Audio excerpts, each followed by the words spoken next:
بسم الله الرحمن الرحيم الحمد لله والصلاة والسلام على رسول الله. I did mention last time, 2 weeks ago, that we will be talking about something which is from the women issues, and I did as well remind the brothers to bring along their wives, so hopefully we'll have sisters as well listening.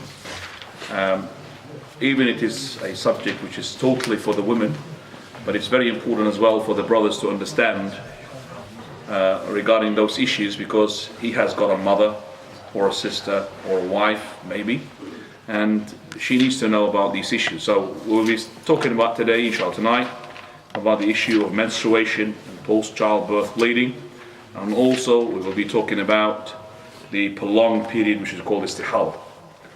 So go ahead with, first of all, the menstruation. Can you brothers come forward?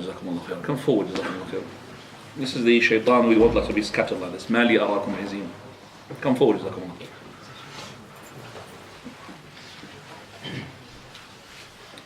Menstruation is the blood that is discharged by the woman, and it is discharged with a color and a smell and a thickness. The color of it is dark. The smell of it is not pleasant, and the thickness of it is thick. And it's discharged when the woman, she is in a healthy situation, and when she reaches her puberty, and it's not due to a disease, nor it is due to the breaking of the hymen. This blood comes regularly at a certain time every month and keeps flowing for a certain period.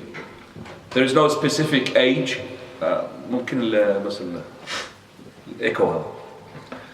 There's no specific age at which the menstruation stops.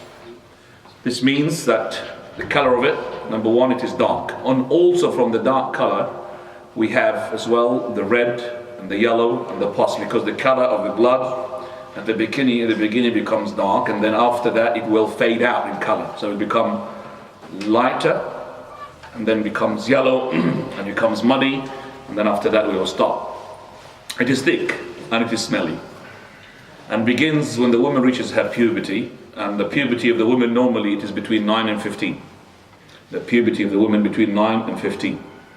Normally it is the case, it is about 13, 14, but 15 she will be reaching her puberty. She will definitely have a menstruation.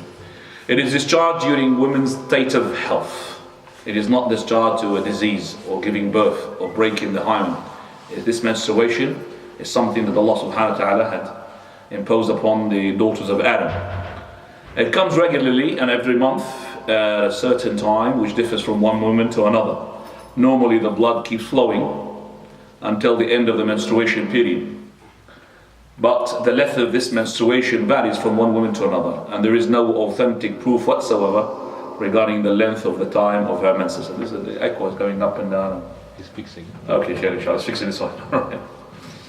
Now, we need to know only the woman determines the length of the time of the menses. That means normally it is between 6 and 7 days, but some women they do longer than that, some of them shorter than that. So the predominant customary period is between 6 and 7 days. No specific age at which women stops menstruations, but it is normally between 45 and 50. Women, they normally stop discharging the menses, and that's when they stop as well giving birth. But we have women, they are into the 50s, but yet they menstruate, and we have women which are below the 40 and they stop their menses. It does not take place while the woman is pregnant. Normally it is the case, it does not. So if any menstruation is being discharged while the woman is on her pregnancy, some scholars they regard it as menstruation, but we don't. So during the pregnancy you call it prolonged period. But some of the scholars, as I said, they deem it to be menses if it comes in the same time. But usually it is the case, how can we have menstruation? It's a rare case, it's very odd cases to have a menses while the woman is pregnant. It does not normally take place while the woman is breastfeeding, but it does take place. I mean, it does not normally take place, but it does happen.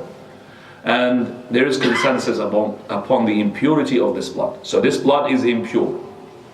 So you need to clean it. So now we talk about the signs which the woman can determine if she's on her menses or not. Number one, the time, the date. It regularly comes at a, particular time. The woman, she knows it. And this blood's got characteristics, as I said. So the second sign is the characteristics of the blood: black, smelly, and thick. And also, the third sign by which she could determine is the predominant customary period of the woman. Now, the signs by which the woman, she determines the end of her menses: number one, seeing the white cotton. And this is mentioned, the white cotton. What is a white cotton? I mean, when she puts white cotton in her private part, it will come out white. There is no color. That means the blood has stopped. Or the stoppage of the flowing of the blood will be considered as the end of her menses. Now, also another sign is the change of the color of the characteristics of the blood. So, for example, it goes from red, dark, into fading out, up to the muddy, and then after that it finishes. The time and the date on which it regularly finishes. Those are the signs by which the woman, she considers her end of menstruation, and also the consideration of the predominant customary period again. Usually the case of women, she knows 6, 7, 8, 9, 10 days. We don't have, as I said, length of how many days. Some of the scholars, they say 15 days, but there is no, I would say, limit for how long it does take. Abnormal cases. Now, there are abnormal cases during the menses. That is, number one, if you have yellow or muddy coming out, and I'm talking about the woman, the yellow or the muddy coming out during the days which are not menses. This is not menses. So it is only if it comes during the menstruation period, then it's considered to be menses. Because some of the women, they discharge yellow or muddy fluid. If it is outside her menses period, it is not considered to be menses. But if it's inside her, within her period, then it will be considered from the time of the menses. Now, if she had discharged that yellow or the muddy, this fluid, while she is not on her menses, we say that she needs to make wudu. We consider herself that this thing has been coming out from her private part, vagina, so she needs to make wudu. Sometimes delays in the discharge of the menses blood might take place. So the woman should all the time disregard any pain. So the woman, she might experience pain before the menses discharge. She should disregard this pain and only consider herself on her menses when she sees the flow of blood. So she's not on her menses if she feels the pain which is normally comes just before the discharge of the blood. So she is only on her menses when she sees the flowing of the blood. The length of the time of the menstruation, as I said, may vary in some cases. In such case, the woman, she should watch for the end of her blood discharge. In the case of blood being discharged as drops, some of the women, they discharge drops. The woman should look all the time, if it is that drops, within her period, and she's in her period. It doesn't matter whether the blood is flowing or the blood is coming into drops, as long as it's within her period time, which she knows it, and then it becomes as from her menses. If it is the first time for the girl to have her menstruation because she's young, then she should watch for the blood characteristics. If she can't distinguish because the blood looks like the normal blood, then she should consider the predominant customary period. That means if the girl had just reached her puberty, but she hasn't reached her puberty yet, but she's about to reach it, and it's the first time for her to have the blood, and she can't distinguish if this blood is menses because she hasn't got a time yet. She hasn't got the setting time. She doesn't know it's going to be in the beginning of the month, the middle of the month, at the end of the month. Also, she can't determine because of the blood characteristics. The blood is normal, it's not really dark, it's not thick, it's not smelly. Then this blood is continuing, and it's continuing for more than a month. So we say to her to take some of these days as to be her menses, and to be the predominant customary period, which we said 6 to 7 days, and that's her menses, and the rest will be, as I said, normal blood, which we call it prolonged, as we're going to discuss inshallah. So this is the menses now, and we will discuss inshallah later on as well what is prohibited upon the menstruation women. But before we do that, there's something which is similar to the menses, that is the postnatal, post-childbirth bleeding. It's called nifas in Arabic. This is the blood which occurs after the birth of the child, regardless the child had survived the birth or did not. The definition implicates the following. Number one, that the bleeding normally begins straight after birth, but it may come just before birth if it is linked to the birth that is considered from the nifas. So if the woman, she had her blood just before she had given birth, and this blood continued to come out after the birth, then we consider that is from her nifas. Also, the miscarriage may take place. Then the bleeding is considered to be post-childbirth bleeding. So if she's a miscarriage from the first day, the second month, third month, if the blood comes out we would say that that's, even if it's a premature child, the blood is considered from the nifas. Third point, this bleeding has no minimum duration. It could be, it could stop, just straight away. And it could prolong, but we have a maximum period. So the minimum period could be 1 day, 2 days, 30 days, but normally if it's the case, it is 40 days. And that's the maximum. So after 40 days, the woman, she should embark upon her ibadah, her prayer, her fasting, if she has got fasting. But before the 40 days, then we say that it is from her postnatal blood. The color of the blood is just the same as the color of the menses. The sign for which the woman knows that the end of the bleeding is the same, which is the stoppage of the blood. There is a consensus upon the impurity of this blood. That means the menses and the nifas postnatal are to be impure. Now, abnormal cases during the post-childbirth. Number one, if the blood had stopped flowing before the 40 days, then started again before the period of the 40 days. Let's say, for example, on the 20th day of her postnatal, after the birth of the child, she had the blood stopped. And then the blood resumed flowing back on the 39th or the 40th, the 39th day after birth. Now, after the 20th, up to the 39th, that's 19 days. She could have maybe, for example, she could have prayed. She could have made up for her fasting in Ramadan. It could have been Ramadan, she's fasting. Now, if that blood came on the 39th day, all these 19 days are to be from her postnatal period. That means whatever ibadah she's done, it will not be counted. So whatever, Ramadan or days that she has not done, it will not be counted. She has to do it again. But if this blood was discharged after the 40 days period, then it's normal.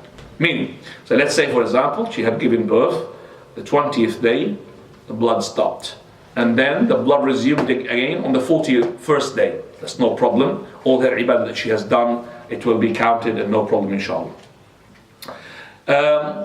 If the blood kept flowing for more than 40 days, we say that she has to consider herself pure after 40 days and she should resume ibadah, unless that is after the 40th day, that blood coincide with the time of her menses. Let's say, for example, when she finished her 40th day after the birth of the child, it happens to be that this is the time where normally she menstruates. So she will take another 7 days or 6 days, whatever her menses is, and then she will resume ibadah after the stoppage of the blood. Now, what are the forbidden acts for the menstruating woman or the woman who is experiencing the postnatal blood? Number one, the prayer. She cannot do any type of prayer, whether it's voluntary or obligatory. Tawaf around the Kaaba, and this is the correct opinion, that she should not do tawaf whatsoever. And she cannot do sa'i between Safa and Marwa, and that's as well the correct opinion. She can't do sa'i between Safa and Marwa. Also, she cannot fast. Okay? Once she is pure, she must make up for the obligatory days she missed, unless she was breastfeeding. If she was breastfeeding, then she has a choice. She could, we call it pay a ransom, which is feeding a poor person for every day that she makes the fast. Also, what is prohibited upon her, if she is on her menses or post-childbirth bleeding, is marital relations. She cannot have a sexual intercourse, but she could have anything else apart from the intercourse.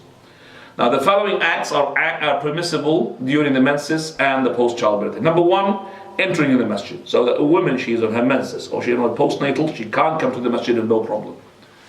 And prostration of tilawah. If she was reading the Qur'an, we say that reciting the Qur'an is allowed, touching the Qur'an is allowed for her, because this is something that Allah Azza wa Jal had prescribed upon the daughters of Adam, and the woman's is going to be for 15 days, and she's half, she'll forget the Qur'an if she didn't read the Qur'an or touch the Qur'an. So she could touch the Qur'an, and this is the correct opinion, as we said. And the prostration of tilawah, that means if she had passed by a tilawah where it's got prostration in it, she could prostrate, because prostration is not a prayer, remember that.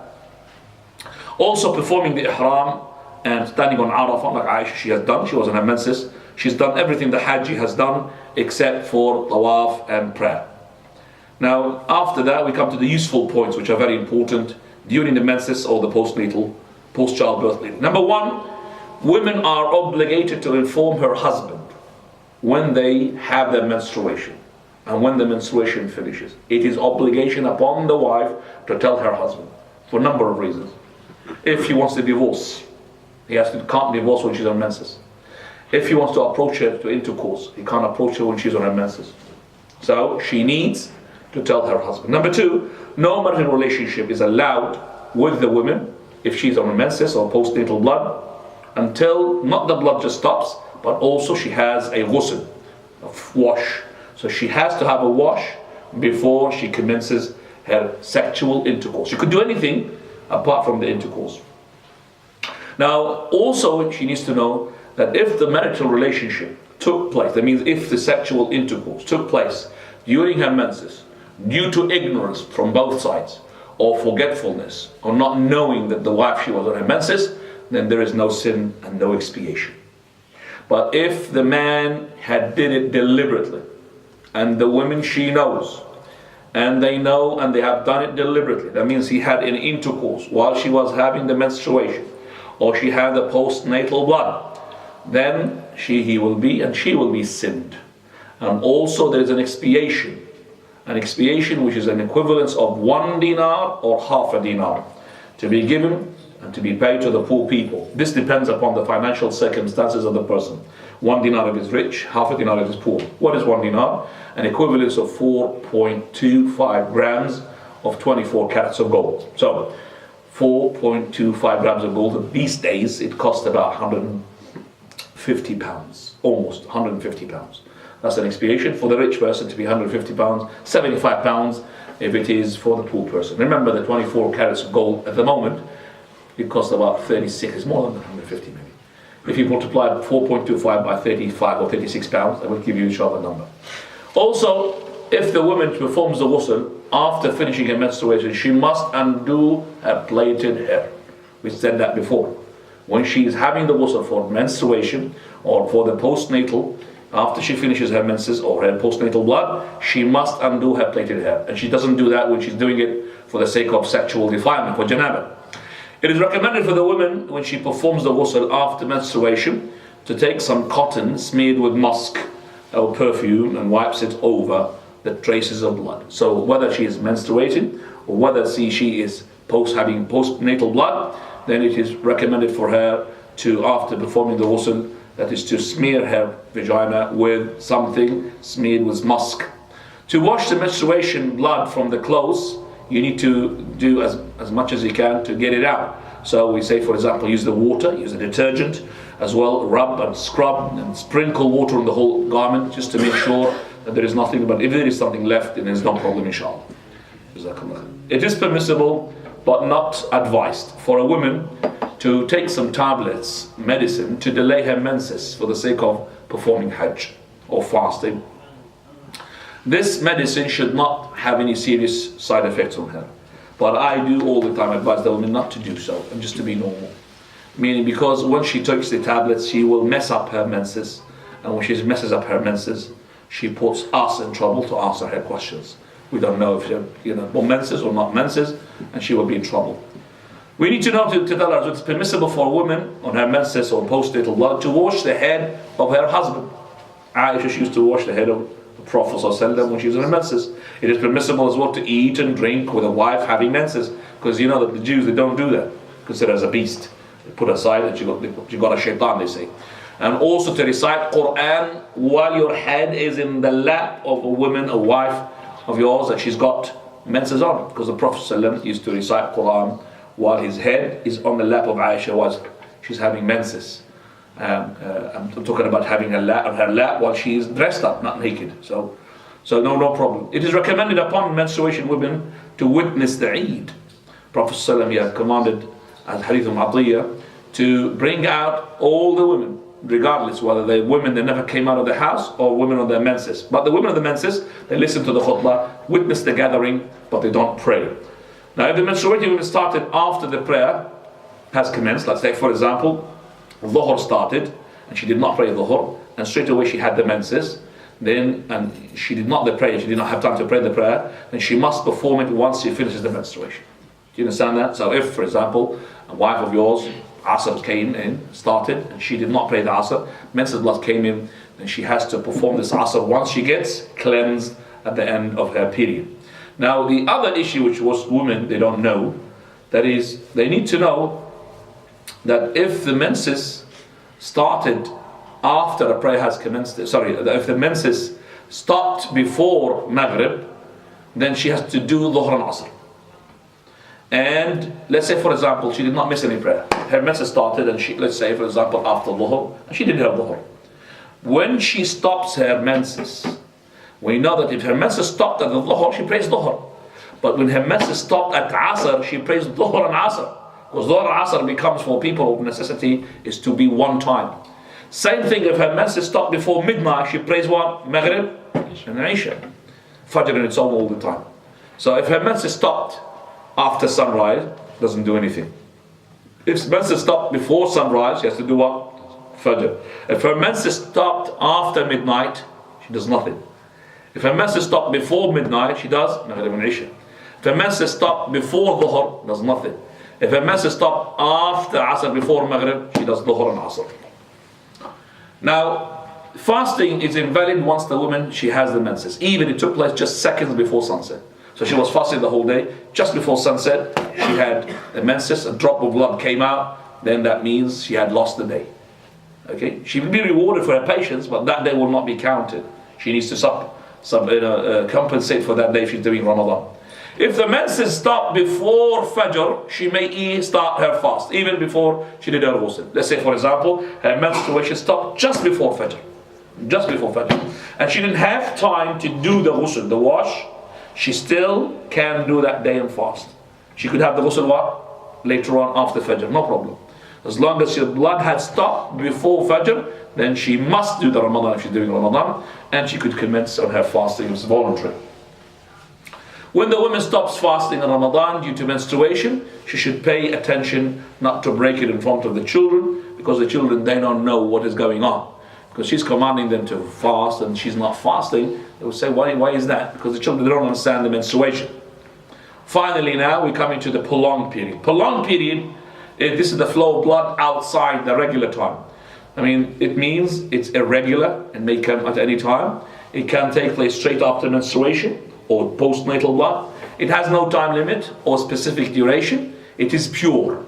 Therefore, the rules of menses or postnatal does not apply to this case. It is a strike of shaitan. Prophet called it raqdah min raqadat shaitan, a strike of shaitan. Now, cases of the prolonged period. Number one, the flow of the menstruation blood is lasting longer than usual. So, for example, it stays for a month.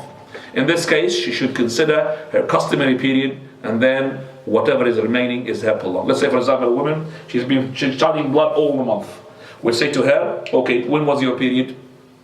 She knows what, for example, my period is from the first day to the seventh day. Say, okay, from the first day to the seventh day is your period, and after that, disregard that flow of blood and consider it to be nothing. Resume your ibadah. She said, well, I don't have a customary period because it's the first time. I'm a young girl now. I just started. We would say, look at the characteristics of the blood. See which one is thick, black and smelly. That's your menses. And then the rest is prolonged, istihal. Oh, I can't distinguish because still the characteristics are the same. We say to her, okay, consider any time until that period, 7 to 6 days to be your menses, and the rest is to be istihada, inshallah.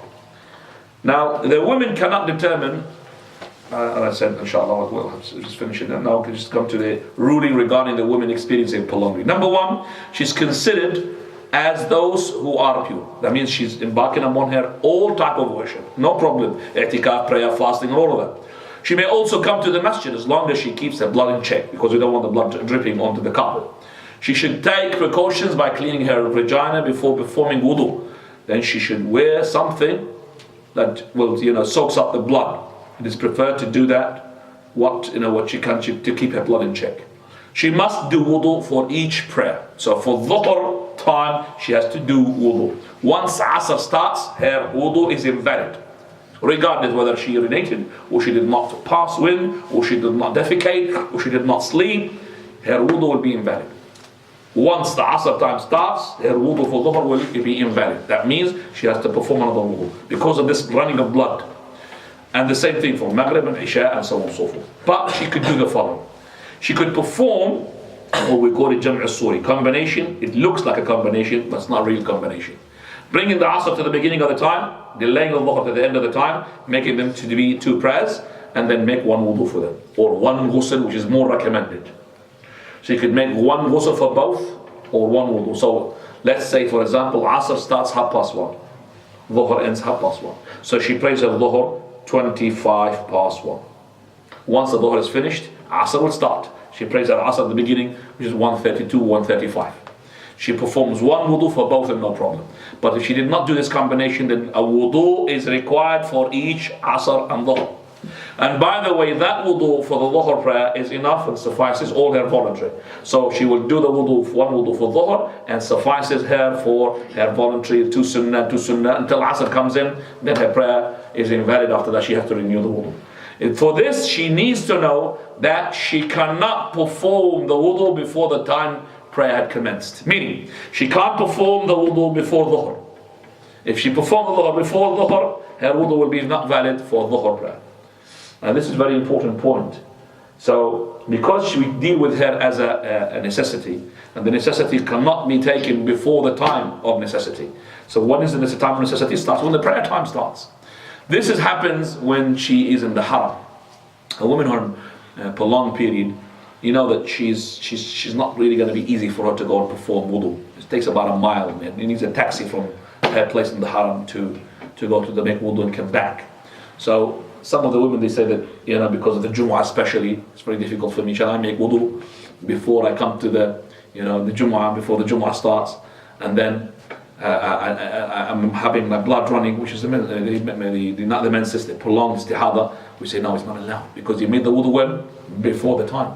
She has to do what? After the time had commenced. So it's very important that she knows that. Also, it is allowed for her to do any marital relation, even the sexual intercourse. No problem about that. And I think, alhamdulillah, I've covered all the most important points regarding menses, postnatal, and istihada. But we always have, if you have sisters, please, if you have any questions, please send them. Facility to send pieces of paper. Yeah, pieces of paper, please. If you need any question regarding what you've just heard, all the brothers as well who could help us, inshallah. Brothers, I don't charge money, by the way, for sitting on the bed. I could really come here. I don't charge money. Wallah, I don't charge. It's free for me, free of charge. Prophet ﷺ, he said, when he looked at the companion like this, he said, this is from the shaitan. Shaitan wants to sit like this. One person there, one person here. Companions, whenever the Prophet ﷺ told him that if you throw a garment, you know my garment, on top of them, it will be enough. Even you yourself, you're not close to each other. So the companions, they used to be close to each other. And we have learned from our scholars. We used to sit our scholars like, we've never been sitting like this. So get closer, I don't charge. Still, subhanAllah. Come on, brother. Come on. It's easier to go in the middle. You go after you go, inshallah. Come here, inshallah. Go, inshallah. When you go, inshallah. Believe me, this is the Prophet ﷺ saying, Wallahi. It's from the Shaykh. Mali arakum izeen. Why do I see you scattered? This is not my information, this is my instruction. So our beloved, if you love Muhammad ﷺ, you love her, do what the Prophet do. Alhamdulillah. Khair inshallah. Shall I inform you of the three people? Please. Yes. Prophet ﷺ said to the kid, shall I inform you of those three people? He said, yes, Messenger. Said, when the Prophet ﷺ was giving a sermon, one person, he came forward. Allah brought him forward to his mercy, to his Jannah. Second one sat back. He's shy. Allah is shy of him. He's not going to give him the mercy. Third one, he left. Allah left him. So which one do you want? The first one. The one to get closer. He gets the rahmah of Allah subhanahu wa ta'ala. So the companions used to sit together and time. The physical sort of appearance of them, it will affect the inside. And that is why the Prophet of Allah, before he starts the prayer, what does he do? He lines up the people. Make sure shoulder to shoulder. Feet to the feet. No gaps. He said, Tarasu. Tarasu means, this is taras, like this. Not having a mile here and a mile here. And you could fit 5 people here and 5 people here, no problem. An acre land here, an acre land here. That's not a prayer. A prayer needs to be taras. Even the sick man, he does not fall. Out of what? Allah. These are the companions of Allah. And you will not say Allahu Akbar and make sure that the line is row is straight. لَتُسَوُّنَّ صُفُوفَكُمْ أَوْ لَا يُخَالِفَنَّ اللَّهُ بَيْنَ قُلُوبِكُمْ. Either you straighten up your row, or this will result into the heart splitting. That means your heart and the heart of your brother are not the same. They're not together. They're not united. No. Do you have any questions? I know it's menses, but you need to as well. Menses. Yes. Yes, exactly. Probably you said everything, but I would like to understand the question. My English improvement. Yes, no, English very good. Mashallah. Yes. And you said, you know, after the menstruation, women, they meet each time to take wudu for pray. Menstruation, just to correct you, istihada, it's called prolonged. Yes, okay. Prolonged period. Yes. Because menstruation, you can't do prayer. Yeah, I know, we Yeah. can do. Yeah, After istihada. that, yeah, prolong, yes. Prolonged, istihada. Yes, yes. When finished the menstruation, after that blood, which is still. And I think you said, after the prayer starts, she should make wudu after the prayer starts. Prayer time. Yeah, prayer time. Can they do 5 or 10 minutes? Normally we get prepared, you know, in normal circumstances. Okay. We get So we're talking about أنت عربي؟ Yes. أنت تعرف عربي؟ No. You're not Arab? No. Okay. No. And can they do 5 minutes before that or 10 minutes? To be Before the prepared? time of the prayer? Yes. Okay. Let's say, for example, Dhuhr prayer. Let's say Dhuhr prayer. I'm not talking about the Jama'ah, I'm talking about time-wise. Let's say Dhuhr comes in at the moment 12 o'clock, alright? Yes. 12 o'clock. It comes in. She, the woman, on her istihada. Istihada means prolonged period, running blood. Yes. Not the menses. The menses she can't pray. The blood is still running. She keeps her blood as always in check. The blood is still coming out. It's not the blood doesn't stop because it's called prolonged. This blood is coming out. What she does, she makes sure that the blood does not spill on the carpet, does not spill on her. The blood is pure, by the way. But we say to her, because it's a necessity, that she needs to perform wudu for each period of time prayer. Now, if the whole starts 12, she cannot do it 10 to 12. She has to do it after 12. Do you understand that now? She can't do it even 1 minute before 12. She has to do it after 12. But the Jama'ah is, I don't know what the Jama'ah is, 12:30, 1 o'clock? 1 o'clock, yeah. 1 o'clock, yeah? 1 o'clock? 10 past 1. 1:30? 10 past. 10 past 1. 1:30 is almost Asr. Yeah, 10 past 1, yeah, alhamdulillah. Lunch, yeah, inshallah. Right. So in the winter time, summertime, 1:30, yeah? Yeah. Yeah, inshallah, no problem. And what time is the Jumu'ah? 12:10, 12:20. 12:20. 12:20. That's what? 12:20, the first one. Well, there's more than one Jumu'ah? Yeah, 2. 10 past 1 on the second one. May Allah make it one Jumu'ah, inshallah. When a woman, she thinks that her period is finished on the 7th day, she gets up the next day to fast, let's say Mondays or Thursdays or Arafah or anything like that. And then the drop comes up in the middle of the day once she fasted that day. Right. Any blood that comes out outside her customary period is considered from the istihada, doesn't do anything. So if the woman, she had seen, we call it in Arabic al-qassa al-bayda, which is the stoppage of the blood or a cotton when she puts it inside her vagina, not bleeding inside, just on the outside. If it doesn't come out with blood, that means her menses stopped. So any blood that is discharged after that, she doesn't pay attention to it. It's called istihada. Okay? So once she has her period, see the women when they have their period, they know, they have got a time. And they wait for it. And that's when you have to understand as well, when the woman she gets her menses, she gets as well a mood with it. She's usually the case, she gets ill, she's not really responding like she's before, she's not as, so you have to as well prepare for that. You have to understand this. This is women that have this, meaning don't be annoyed, don't be mad why she's, acting like this. Maybe you want to plan to go to a trip, you don't, I don't want to. But maybe she's shut to tell you that she's got her menses, that's why she doesn't want to. So some women, they do something which I don't really, of course, agree with. That the women who pray, usually when they start putting nail varnish, that means they are on their menses.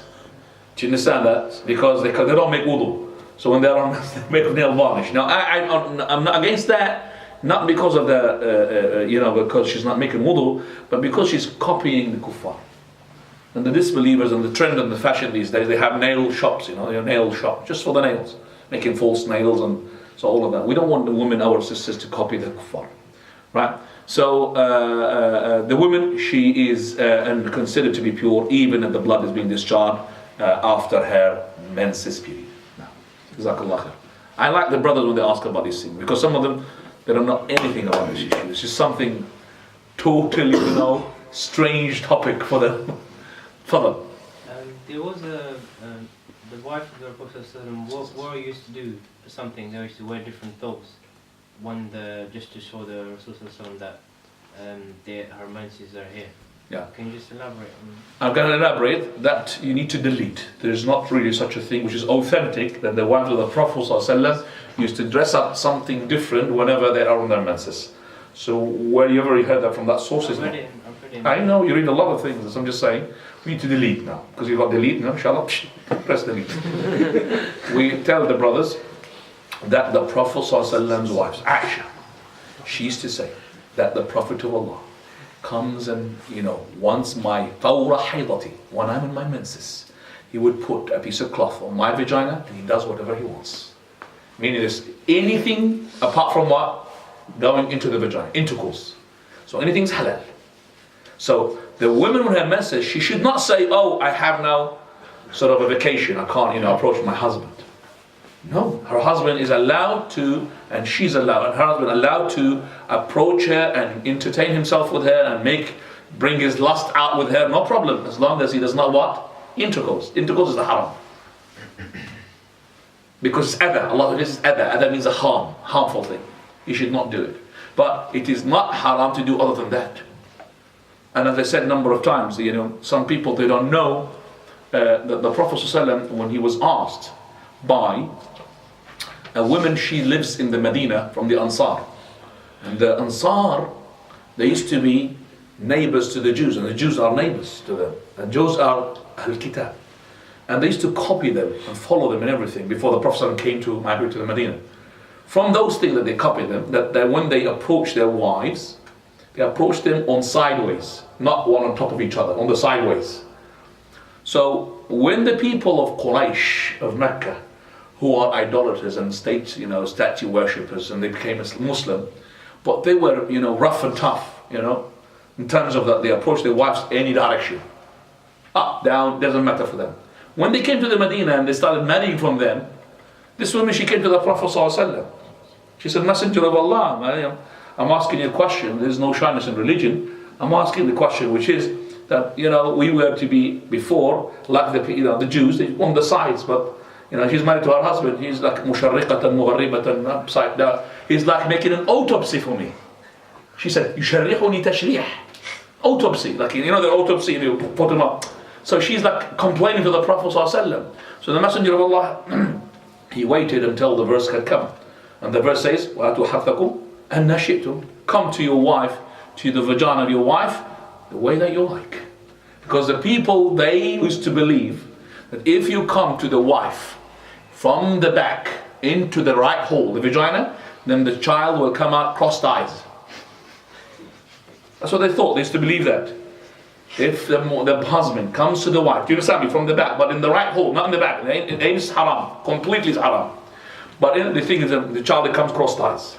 And this is not right. So the Prophet ﷺ, he said, but here, he did not explain how you approach your wife anywhere you like, as long as you come in the right place.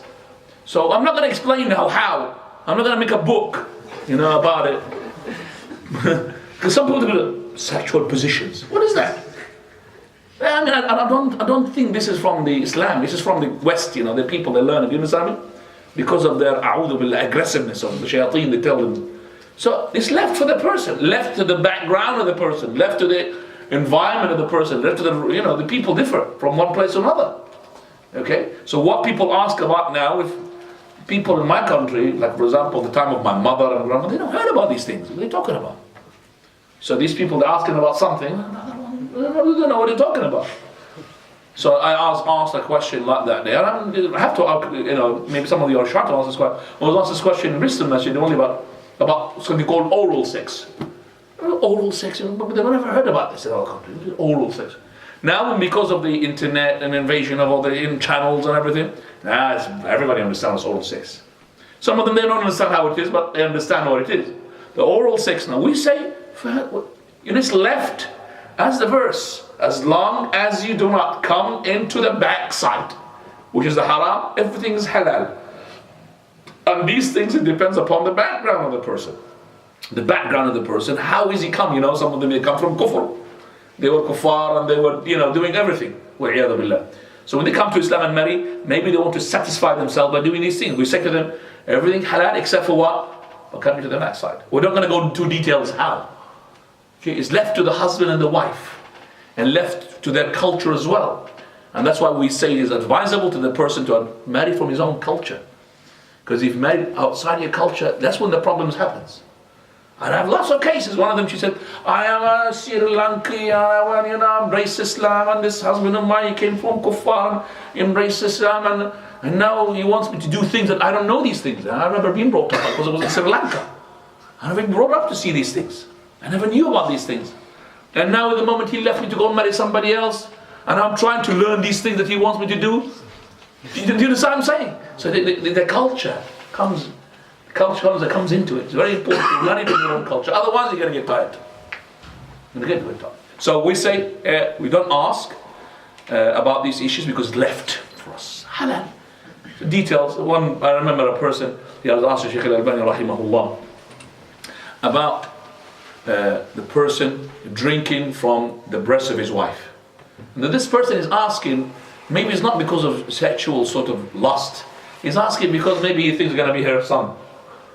If you drink and breastfeed from your wife, you become muharram alayha. You can't really approach her because it's not your wife anymore. That's what he asked maybe. Some people ask like this question.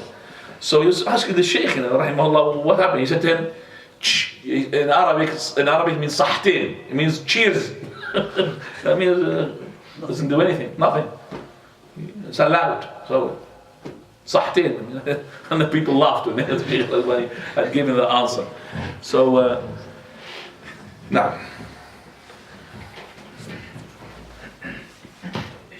wallahi, it is very effective to me. It's very sort of saddening to me when I see on the, for example, internet and all these things, there are Muslim women, even with niqab, to come in front of a man who is a program presenter, and she discussed these issues with him, and she made a book about these things, about the sexual. How can this woman just go on niqab to talk about these issues openly in front of a man, and so on and so forth? This is left between the husband and the wife. They enjoy themselves the way they want. She's a woman, she comes from nowhere, and they're happy about it because she got a niqab.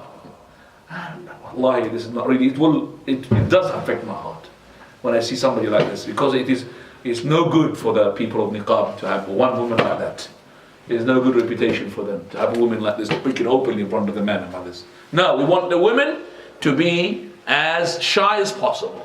The more shy she is, the more beautiful it is. You know that. If she acts like a man, I don't want her. She's a man. I want her to act like a woman. As soon as I look at her, she's shy. That's what I want. That shyness is her beauty. That shyness is her beauty. But if you have a woman, yes, what do you want? Go ahead. No, I don't like that. I don't like that. I like women who are what? Shy. And the women come up, they're very shy. They came to ask, and one woman, she came to the Prophet, she said, Messenger of Allah, how can I clean myself? He said, trace the traces of blood. She said, how? She told her, Subhanallah. I mean, we were asking this, too much of asking now. What are you going to tell me? Khalas, he told you, it's enough. Subhanallah. So it's enough, you should know it. You're going to make a demonstration now?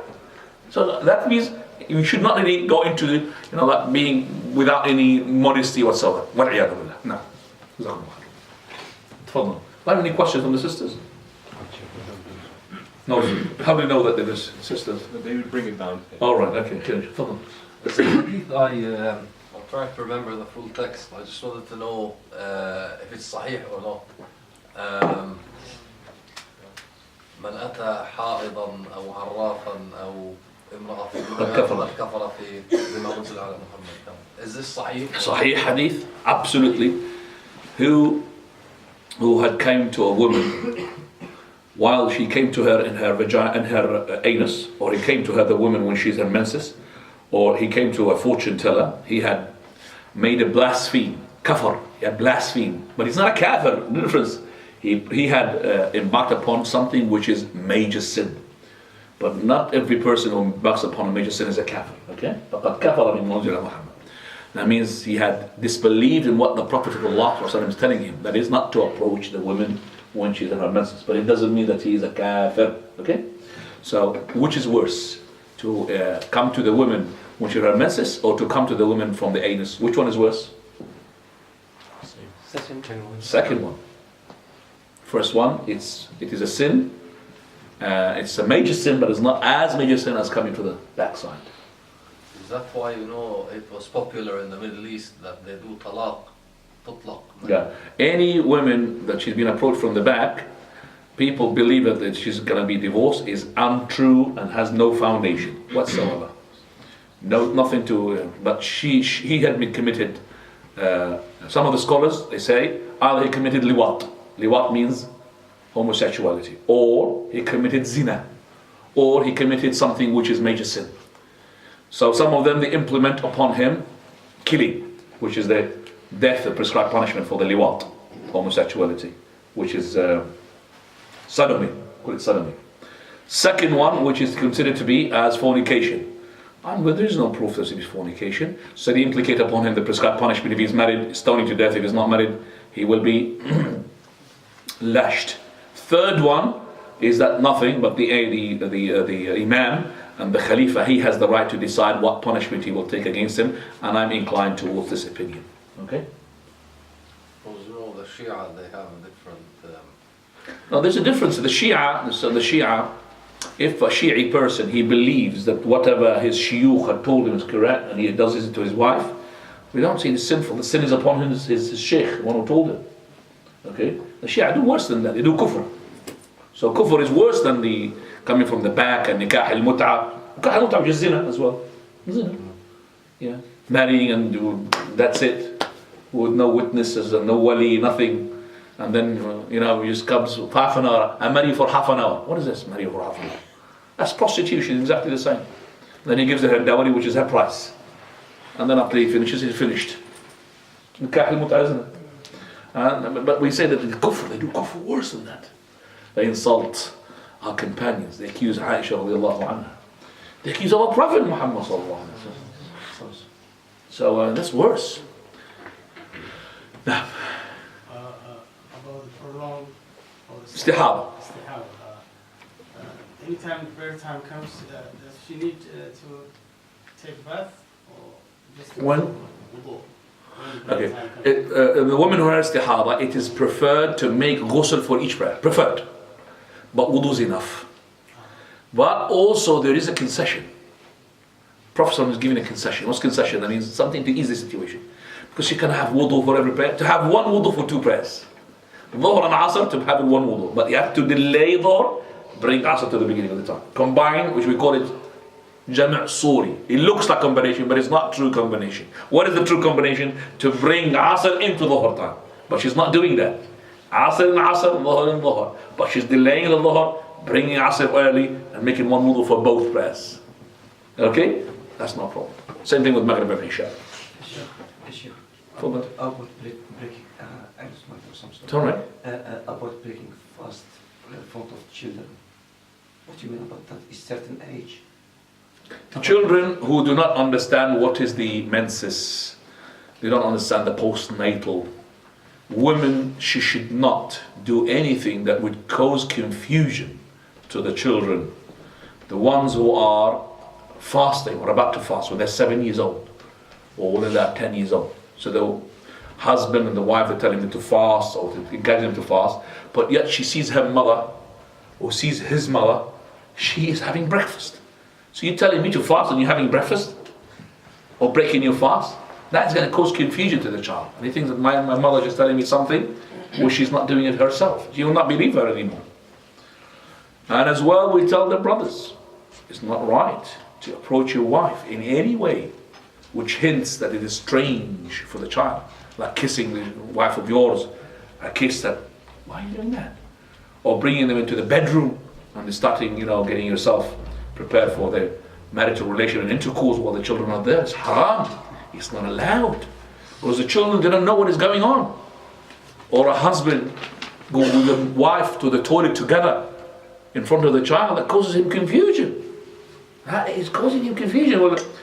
And it did take place, because the wife and the husband were allowed to have bath together, shower together.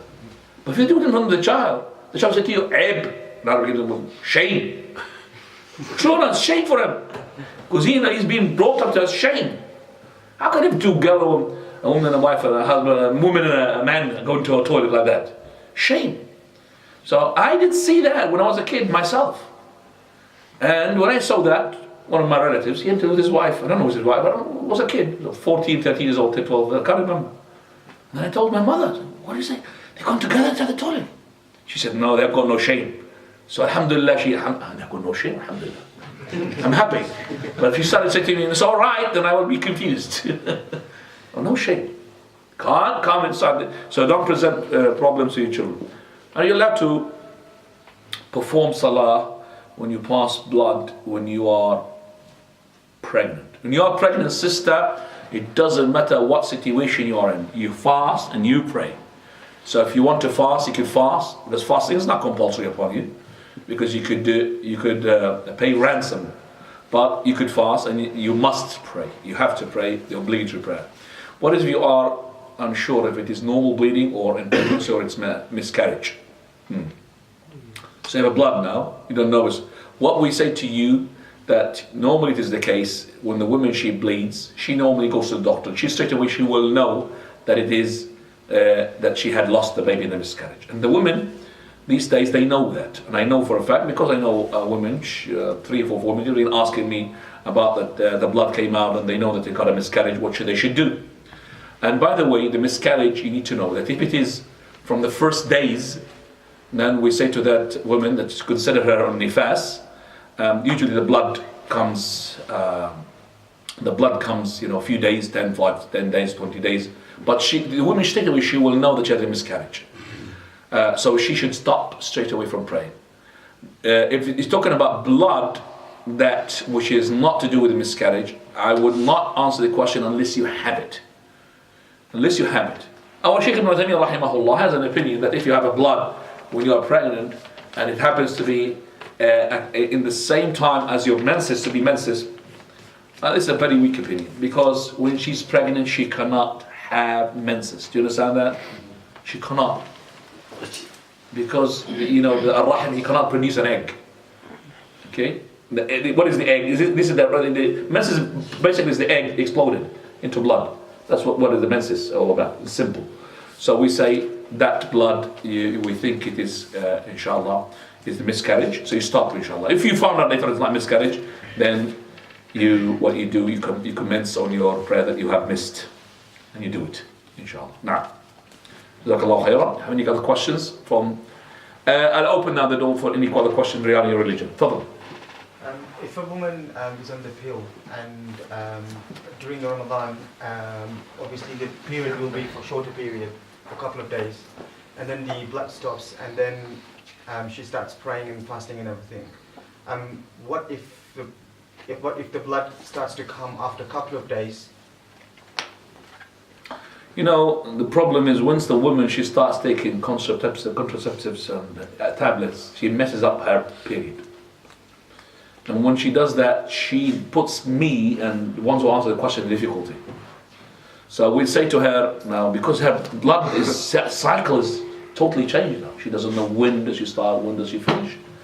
So she's puzzled and we are puzzled as well. So I would treat each case individually. So if it's the case properly, then I'll answer you. Otherwise, you're just putting me a case, maybe she doesn't agree with you, your wife.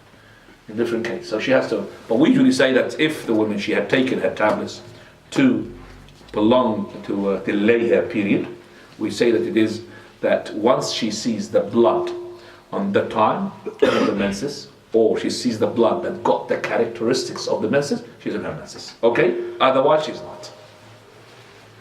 No. Fadl. In this mosque, the prayer times are based on the Hanafi. Like this masjid. Yeah, Yes. this one.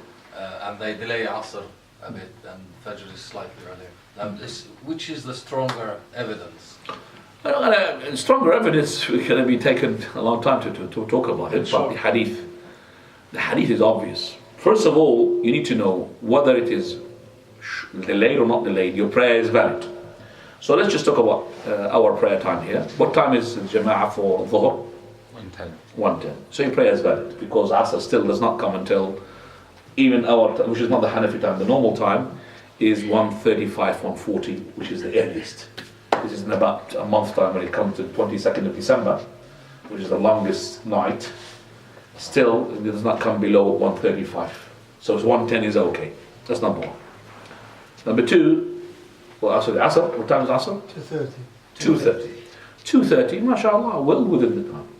Because Asr, it does not come, Maghrib does not come until 4 something. It's about 15 past 4, 10 past 4, something like this. 13 past. Yeah, 13, 12, there's enough for 10 past 4. It depends upon which area you live, high, altitude. So your Asr is perfect. Basra is, mashallah, we pray quarter past. Yeah. It's only in the summer when it becomes really big. An hour is different. Yes. No, more than that. I know that. In the Asr, during the summer, what time do you have it, for example, in the summer? Let's say in June, Asr? 7, 6:30.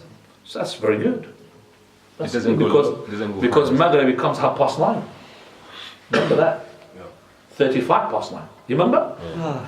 So when you have a 6, 7 o'clock is okay. But I know that there are some people, that some in the madrasa of my son, they have it 8:30. Asr. Asr. 8:30. That is really late. That's just about before the sun becomes yellow. So as long as you're doing when the sun is white, there's no problem, inshallah. So your mashallah, your Asr okay. Your Isha, Now 8 o'clock. mashallah, very, very late. Just like our Isha. Oh, we do it 8 o'clock. Mashallah, very good. So your Fajr now. 6:15. 6:15. Mashallah, I make my timetable. I made it 6:20, so I'm even after you. More Hanafi than you are. I do it 6:20. My day. But you see, I do my timetable that I don't do changes every week, every 3 weeks. So I started my 6:20 last Friday. And he will keep for this Friday, and the following Friday, and the third Friday. So in about 2 weeks, till 6:20. And then it becomes, after 2 weeks, from now on, it will become 6:50. So half an hour, I'll delay it. And we'll stay 6:50 for a month, 2 months. Will not change, because he will have, the sunrise will be rising about 15 minutes past 8.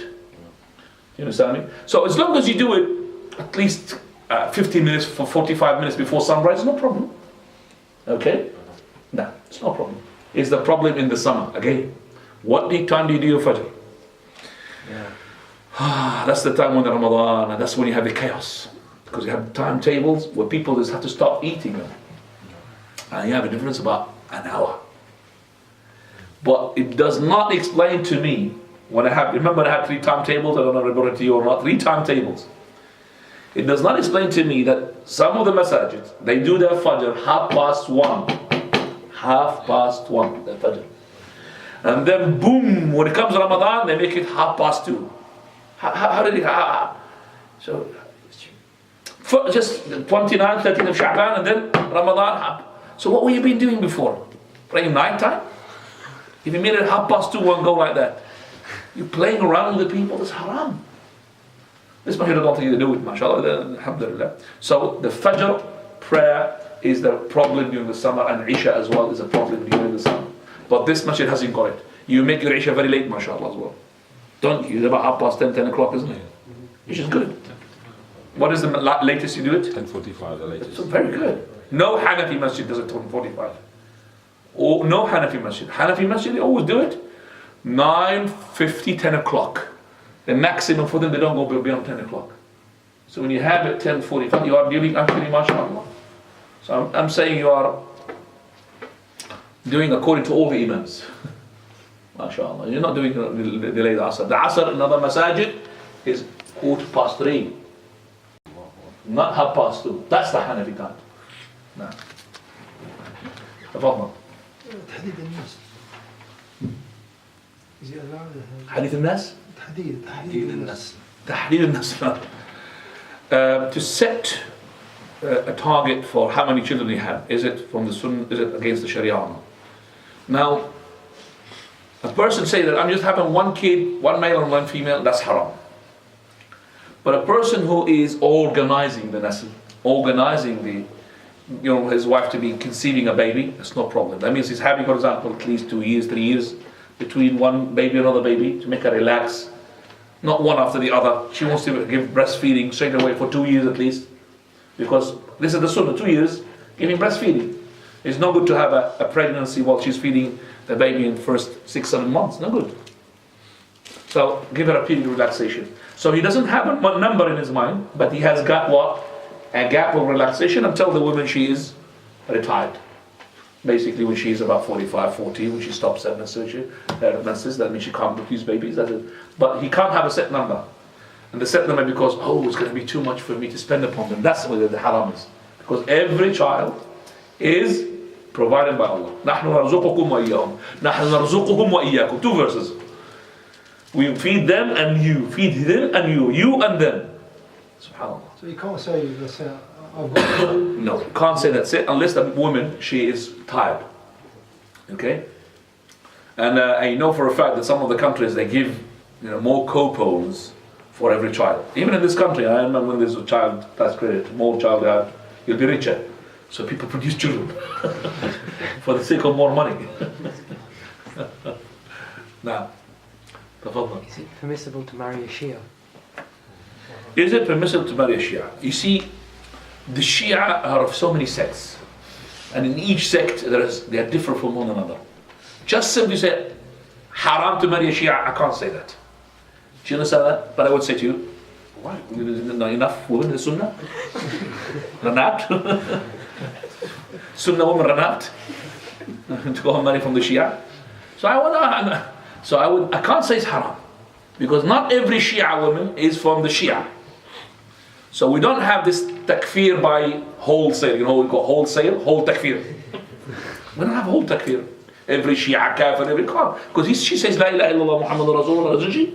Yes, he says La ilaha. But if this Shia, she believes that Aisha, she is fornicator, she's a kafir, because she's against the Qur'an. If she believes that all the companions are kuffar, except for 13, she's a kafir. If she believes the Prophet ﷺ is in paradise except for his private part because he touched Aisha, he's a kafir. Well, there's some Shia like that. And as I said, Shia are sects. They are from them Nusayri, they are from them Duruz, they are from them, the Duruz are not Shia. But they are from them, for example, the Nizari, this one Buhra, this one from them Athna Ashariya, Allah, Zaydiyya, different types of Shia. So Shia, I don't know. So I would say, if you have to marry one, then you have to examine her. Do you understand me? Make a test to test her. But as I said to you, there's not enough women in the Sunnah. Alhamdulillah, lots of women in the Sunnah. And who is the closer, Shaykh? Huh? Who is the Shia closer to Sunnah? Who is the closer? Question, which is the Shia closer to the Sunnah? A question is not correct. You could say, what is the Shia sect that has the minimum deviation? It's a better question. Because if you said closer to Sunnah, that means you're okay. Yeah, who is okay? Yeah, no, but it's not the right question. So, we say the minimum deviation. I mean, they deviated, all of them, they are deviated. But the minimum deviation is Zaydiyya. Who you can marry? No, minimum deviation. No, even you could marry the Ashari if she does not believe. Because not every Shi'i believes in is Shi'ism sort of principles. They don't know. Some of them they don't know. They're just Shi'a, born as a Shi'a. But he doesn't know. So we would say this Shia from the Zaydiyya, they are the least in deviation, because they don't insult Abu Bakr and Umar. But they believe that Ali ibn Abi Talib is more entitled than Abu Bakr and Umar in the Khilafah. Alright? But the rest they don't insult. But as the Ithna Ashariya, their deen is based upon insultation, cursing. Their deen is upon curse. And when they start, they say in Alhamdulillah, oh praise to Allah, their khutbah like this, may Allah curse Abu Bakr and Umar. This is how they start. That's how they start. This is their start. This is their first sort of starter in the menu. You have a dinner. Starter for them, Abu Bakr and Umar. May Allah curse them. And then they go ahead. Yeah. So the religion is based upon this. So that's why they make this Mayatim. You know when they have this Ashura. You know this Ashura? All things like, it forges a lie. That, Umar and Abu Bakr, they came to Fatima, they broke her bones and all that nonsense of hers when Hussein was killed and who had killed Hussein? Who had let him down? It's them. It is them who had written to him, Hussein, come and we'll give you the pledge, and then they betrayed him. They let him to be killed. SubhanAllah.